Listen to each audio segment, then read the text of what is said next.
Hello everybody, JB here, quick video, 10-minute video. Not talking about football, I'm talking about cricket and the Ashes, of course, going on at the moment.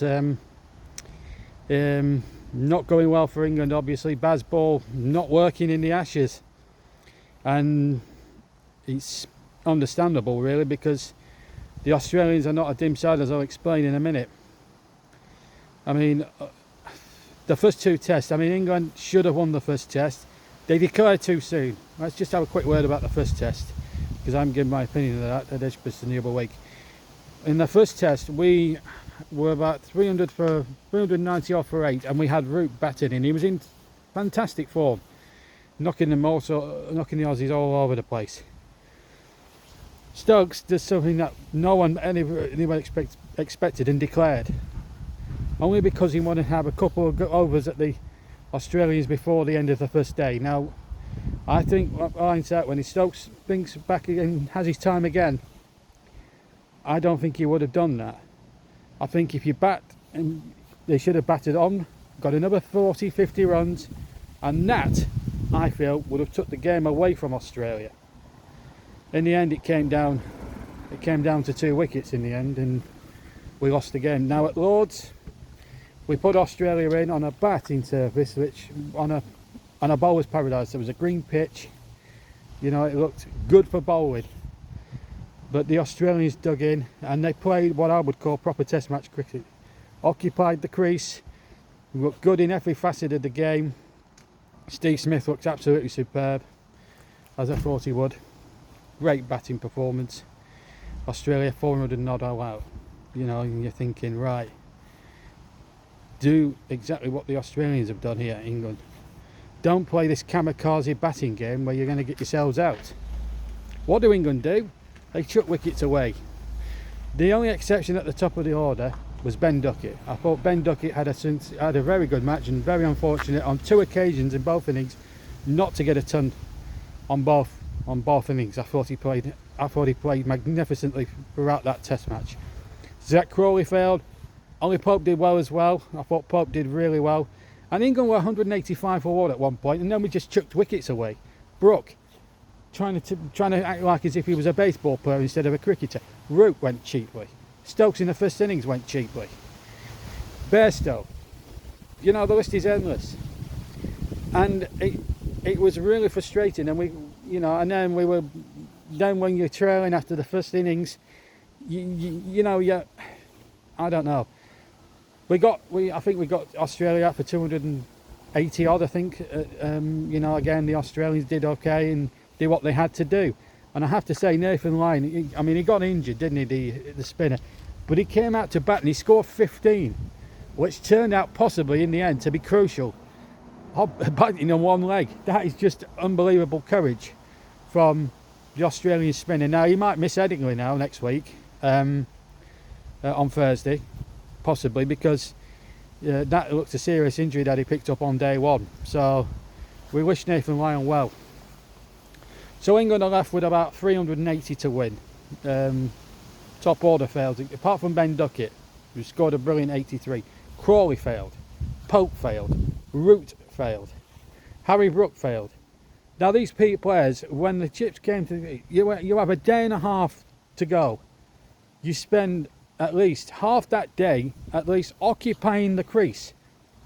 Get off to a good start. Get a 100 stand on, and that's what Crawley and Pope should have done in the first place. They should have been occupying the crease, getting themselves in, being patient, playing test cricket. But what they do, 1 or 2 of the balls were unplayable, but you occupy your crease. You try and play yourself in before you start playing stupid shots to get yourself out. Harry Brook, the first innings, didn't learn from that, did he? Joe Root didn't learn. But Duckett played a good hand, and Ben Stokes. And today, he was very unlucky. He played a magnificent hand, 155, 9 sixes.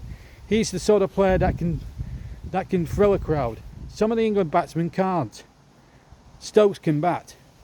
On his day, he can bat, and he batted well. And I didn't think much of England's chances. When I went to work last night, woke up, and I was seeing messages on Facebook that Ben Stokes was playing another glorious hand, so I switched the telly on. I wish I hadn't bothered, because after about half an hour he got out. He was trying to smash one down the leg side, and unfortunately scooped up in the air, got on the toe end of the bat, and I don't know who took the catch, but it was a great catch to dismiss him, and it was disappointing. Now the Johnny Bairstow thing. Now, part of me thinks it's stupid on Bairstow's part to drift out your crease before the umpire has said over. Okay. Now that's stupidity, but from the other side of the coin, I can understand fans' anger with the Australians here for this. Now, a lot of Australian commentators, Mark Tubby Taylor and Graham McGrath, have said things like, "Oh, that was smart play from Alex Carey, the wicketkeeper." Now, what happened was, Bairstow left one that was drifting down the leg side. Carey took it. Bairstow had just wandered out of his crease, and Carey just thought, "Oh, I'll have a little shot at the stumps," and lo and behold, he's hit the stumps, and on a third umpire decision, he's been given out. Now, under the laws of the game, that's good play, but in the spirit of the game, it's despicable, really, because, you know, it's not within the spirit of and the way an Ashes cricket test match should be played, in my opinion.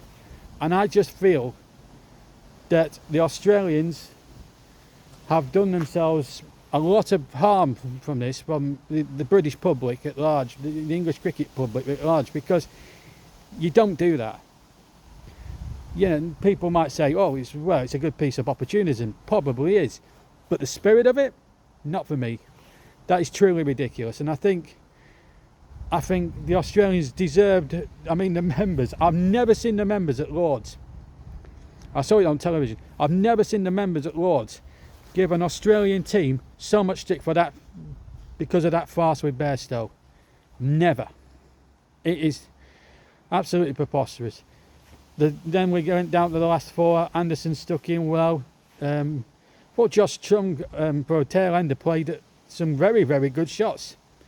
But obviously it was inevitable that Australia were going to win once Ben Stokes had gone, because the only recognised batsman that you could see us getting over the line was Stuart Broad, and he didn't last too long. You know, Ollie Robinson gave his wicket away. Anderson, the last wicket to fall, he couldn't dig out. He couldn't stop this brilliant delivery from Mitchell Starc. Hits the stumps, and England have lost again. I think it was a more comprehensive victory for the Aussies this time, because they stifled England. I think day one again, I think that's where England lost it, and then maybe day two, because we were 185 for 1 in that first innings, and we gave our wickets away and ended up with only 320 odd.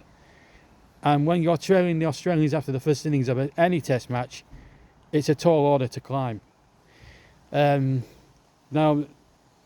I also think Jimmy Anderson, in the pitches haven't been suited to him. Maybe resting for, there's been talk maybe resting for Headingley, and then playing him at Old Trafford.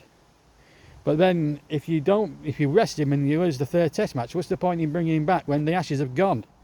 You need your best strike bowler. I still think Jimmy Anderson's got it, even at 40 years old. He's the same age as me, incidentally, right? I mean, England have got to stop with this kamikaze malarkey. Now, it's all right doing it in a second innings of a test match when you've got to chase the game. But in the first innings, when you know it's a 5-day test match, why on earth do you have to slog, try and hit it on the baseball style? It just doesn't make sense. It doesn't add up to me. It's a ridiculous way to get out. You're just giving wickets, you're giving cheap wickets away. And this is annoying. I don't want to do England down. I don't want to do Bazball down. But it's okay when you played against the likes of Ireland and the West Indies and Sri Lanka and all these Mickey Mouse test teams, you know, that aren't as good as what the likes of India and Australia are. The Australians, though, aren't dim. They play a very tough game of cricket. Whoever they play against Australia, they are a good side. Forget about the Bairstow controversy. They play the game tough. And if you give them a sniff, they'll take it. They always have done, ever since the likes of Ian Chappell and, you know, Dennis Lilly and Glenn McGrath, Shane Warne, Mark Taylor, Ricky Pompton, Gilchrist, you know, Steve Smith and David Warner and people like that. You know, they've produced some great cricketers, the Aussies. And they are ruthless in every possible way. They stick to the true Australian cricket principles. Be ruthless. Play the test as it's there to play. They say test match cricket is the ultimate test of all three facets of the game.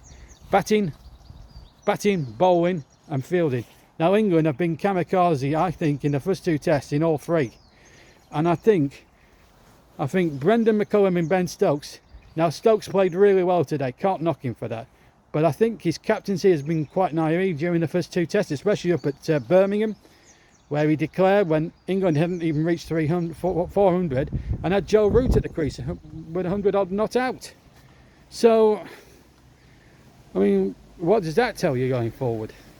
There's a lot for the English test players to learn, and they have to occupy the crease for a good few hours, because if they don't, they're going to end up losing 5-0. And Glenn McGrath, I don't know whether it was a tongue-in-cheek remark at the start of the Ashes, oh, we'll win 5-0. But we're faced with 3 more test matches at Headingley on next week, Manchester at Old Trafford, and at the Oval down in London. Now we have to win all 3 if we're going to win the Ashes. It's a tall order, it's doable, but it's never going to be easy against a very competitive Australian side. And if Baz Ball is to work, maybe they've just got to drop elements of that at certain periods during the test match, maybe the first 2 or 3 days, and then be aggressive on the last 2 days when the game is up for grabs. But play yourself in on the first 2 or 3 days, because especially if you get first dibs on a batting surface, play yourself in, don't get out cheaply. And England have done too many of that in the first innings. In some instances, especially in the first innings at Lords, where, you know, Harry Brook gave his wicket away, Joe Root gave his wicket away. Zach Crawley, is he a good enough top order batsman?